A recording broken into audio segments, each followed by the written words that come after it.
बिहार में महागठबंधन में क्या सब कुछ ठीक हो गया?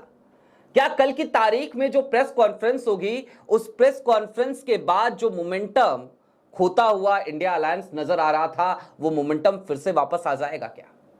और आज जो बैठक हुई अशोक गहलोत की, कृष्णा अल्लावरू की, तेजस्वी यादव के साथ, संजय यादव के साथ, तमाम लोगों के साथ, क्या उस बैठक में कुछ फुल प्रूफ प्लान बन गया है? क्या राहुल गांधी अब आरजेडी के लिए भी कैंपेनिंग करेंगे क्या? और इससे भी बड़ा सवाल ये कि आखिरकार चुनावों के बाद क्या नीतीश कुमार और कांग्रेस की दोस्ती देखने को मिलेगी? है ना, बड़े अजीब अजीब से सवाल। लेकिन आज की तारीख में बिहार की राजनीति इन्हीं अजीब मोड़ों से होकर गुजर रही है और आज इसी उधेड़ बुन को जरा सुलझाने की कोशिश करेंगे। नमस्कार, मैं स्वप्निल और आप मुद्दा देख रहे हैं। दोस्तों, आगे बढ़ें उससे पहले वही छोटी सी अपील। मुद्दा इन दिनों एक विशेष आर्थिक संकट से जूझ रहा है। एक तरफ हमारे मेन बैंक अकाउंट बीते कई महीनों से फ्रीज चल रहे हैं, तो दूसरी तरफ हमारे 2.5 साल पुराने चैनल को भी हमसे छीन लिया गया। खैर, आज की तारीख में बेबाकी से सत्ता से सवाल करने की अगर ये सजा है, तो हमें ये सजा कबूल है आपकी मोहब्बत के भरोसे। लिहाजा आपसे गुजारिश है कि मुद्दा को जब डे टू डे ऑपरेशंस में दिक्कतों का सामना करना पड़ रहा है, यदि आप चाहें, यदि आप सक्षम हो, तो छोटी छोटी मदद मुद्दा की जरूर कीजिएगा। इसके लिए आप स्क्रीन पर दिख रहे क्यूआर कोड या नीचे दिख रहे यूपीआई नंबर का इस्तेमाल कर सकते हैं। अब आगे बढ़ते हैं। ना कोई खबर दिखाएंगे, ना कोई बयान सुनाएंगे, क्योंकि आज की तारीख में जितने भी बयान आए, जितनी भी सुर्खियां छपी, सब वही बैलेंसवादी सुर्खियां थी। ऐसा लगा जैसे अशोक गहलोत भी बैलेंस करने की कोशिश कर रहे हैं और कृष्णा अल्लावरू वो कृष्ण की तरह डिप्लोमेटिक गेम खेल रहे हैं, मुस्कुरा मुस्कुरा कर कुछ जवाब दे रहे हैं। लिहाजा आज जरा समझने की कोशिश करेंगे कि कांग्रेस और राजद के बीच पनपी हुई जो खटास है, क्या वाकई में उस पर विराम लग गया है या फिर कि ये सिर्फ और सिर्फ एक अल्प विराम है। ये खटास पैदा हुई तो हुई क्यों? और सवाल यह भी है कि क्या लालू प्रसाद यादव आज की तारीख में आरजेडी का नेतृत्व कर रहे होते तो इस तरीके की खटास पैदा हो गई होती? वो लालू प्रसाद यादव जो हमेशा कांग्रेस के साथ खड़े रहे, गांधी परिवार के साथ खड़े रहे, आज की तारीख में उनके बेटे के हाथ में कमान है और बताने वाले बताते हैं कि बेटे के हाथ में पार्टी की कमान तो जरूर है, लेकिन पार्टी चला कुछ और लोग रहे हैं, वो और लोग जो तेजस्वी यादव को लगातार घेर कर रखते हैं, है ना, एक कमरा। यूं तो राहुल गांधी को लेकर भी ये बात मशहूर है कि वो भी एक कमरे से घिरे रहते हैं। हालांकि उन्होंने उस चार दीवारी को तोड़ने की पुरजोर कोशिश की है, लगभग तोड़ भी दिया है। लेकिन आज जो बैठक हुई और कल जो प्रेस कॉन्फ्रेंस होगी, क्या वाकई में सब कुछ ठीक हो जाएगा? क्या ऑल इज वेल हो जाएगा? अब इसका जवाब क्या है? तो जवाब यह है कि जनाब, जिनके नामांकन हो चुके हैं, 5 सीटें तो ऐसी सामने सामने दिख रही हैं, यदि उन सीटों पर आरजेडी अपने पर्चे वापस ले लेती है, अपने प्रत्याशियों को वापस ले लेती है, तो हो सकता है ऑल इज वेल हो जाए।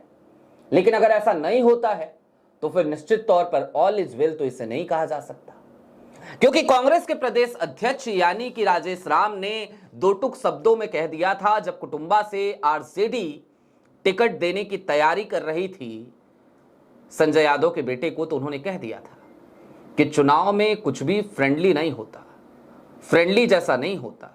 यानी कि अगर आप टिकट देंगे तो भैया सीधा मुकाबला होगा, जैसे एनडीए वैसे आप, यानी कि आरजेडी, आप मतलब आम आदमी पार्टी नहीं। अब आरजेडी क्या आज की तारीख में इस बात को मान गई है क्या? क्या भागलपुर की वो 2 सीटें, खास तौर पे कहलगांव की सीट, क्या वहां से वो अपने पर्चे वापस लेगी? ये एक बड़ा सवाल है। अब दोस्तों, तमाम रणनीतिकार और आरजेडी के भीतर आज की तारीख में पनप रहा अहंकार, ये दोनों इस बात को इंगित करते हैं कि ऐसा कुछ भी होने जाने वाला नहीं है। आरजेडी ऐसा कुछ करेगी नहीं। और क्यों नहीं करेगी? क्योंकि जवाब वही है फिर कि जो कोठरी है ना, कोठरी जो 4 दीवारी है, उस कोठरी में बैठे हुए तेजस्वी यादव को समझाने वाले लोग ये बता चुके हैं कि भैया देखिए, कांग्रेस होगी बड़ी पार्टी, लेकिन ये बिहार है।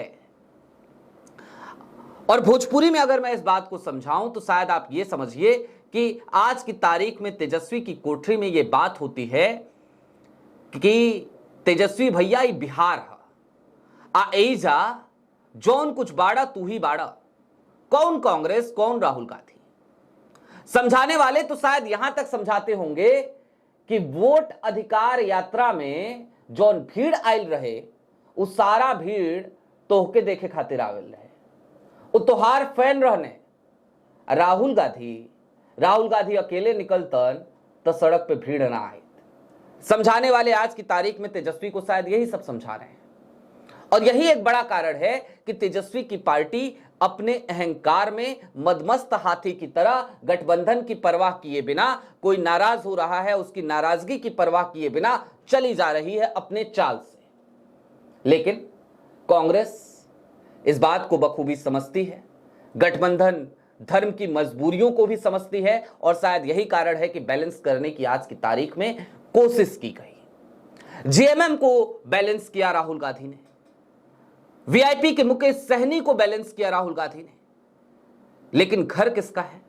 तेजस्वी यादव का। बैलेंस किसे करना चाहिए था? समझाना किसे चाहिए था? रोकना किसे चाहिए था? नाराजगी किसे दूर करनी चाहिए थी? जवाब है तेजस्वी को।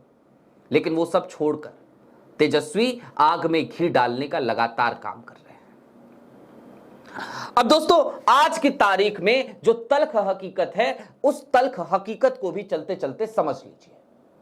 कांग्रेस और आरजेडी के बीच जिस तरीके की खटास अब पैदा हो चुकी है, आप भूल जाइए कि यह खटास खत्म हो जाएगी।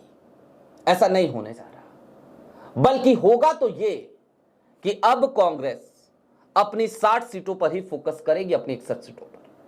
उससे ज्यादा उसे कोई लेना देना नहीं है। और आरजेडी ही ऐसी पार्टी है जो इस वक्त पे अब अड़ गई है, भिड़ गई है कि नहीं, हम पर्चे वापस नहीं लेंगे। जबकि वाम दलों ने अपनी पर्ची वापसी की प्रक्रिया भी शुरू कर दी है, जहां पे क्रॉस फाइट हो रहा था कांग्रेस के साथ। तो इस बात को इस तरीके से समझिए कि कांग्रेस ने बाकी सभी दलों को मना लिया, लेकिन आरजेडी अपने अहंकार में अब तक चूर है और वो मानने को तैयार नहीं है।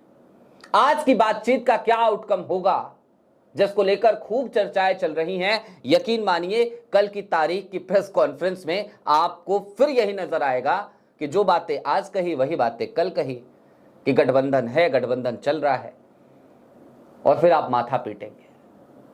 और मोमेंटम वोट अधिकार यात्रा का, वो आज की तारीख में महागठबंधन खो चुका है। आरजेडी का अहंकार इसके लिए सबसे ज्यादा जिम्मेदार है, इस बात को कहने में मुझे कोई दो राय नहीं। दूसरी तरफ पप्पू यादव हैं, और पप्पू यादव कांग्रेस से सहानुभूति जरूर रखते हैं, कांग्रेस की आइडियोलॉजी को जरूर मानते हैं, राहुल को अपना नेता जरूर मानते हैं, लेकिन वो भी तेजस्वी यादव को निपटाने के चक्कर में पड़े हुए हैं। मसलन हमने जो नीतीश कुमार की बात कही, कल पप्पू यादव का बयान था कि चुनाव के बाद नीतीश कुमार को सम्मान कांग्रेस ही देगी, नीतीश कुमार को वहां सम्मान नहीं मिलेगा।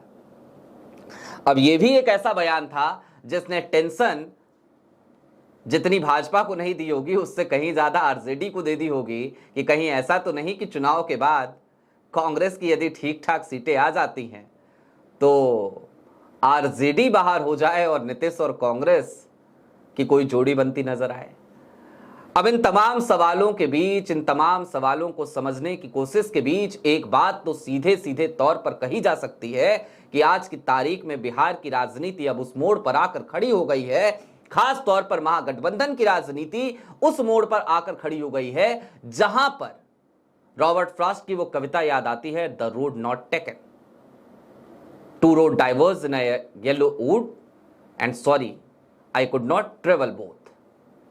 जाहिर सी बात है, कांग्रेस के सामने समस्या यही है, रास्ता दो भागों में बट रहा है और कांग्रेस दोनों रास्तों पे तो चल नहीं सकती।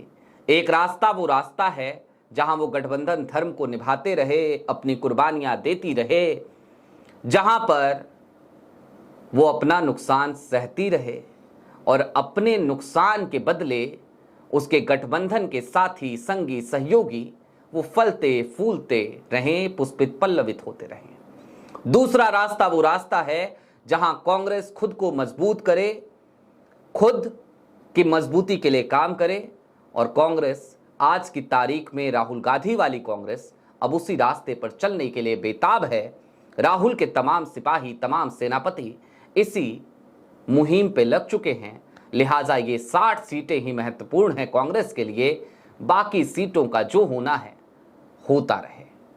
अभी के लिए दीजिए इजाजत। ऐसे ही तमाम अपडेट्स, तमाम डेवलपमेंट्स के लिए जुड़े रहिए मुद्दा के साथ। चलते चलते फिर वही अपील, चैनल पे नए हो तो सब्सक्राइब करते हुए जरूर जाइएगा, सक्षम हो तो छोटी छोटी मदद जरूर कीजिएगा। बहुत शुक्रिया।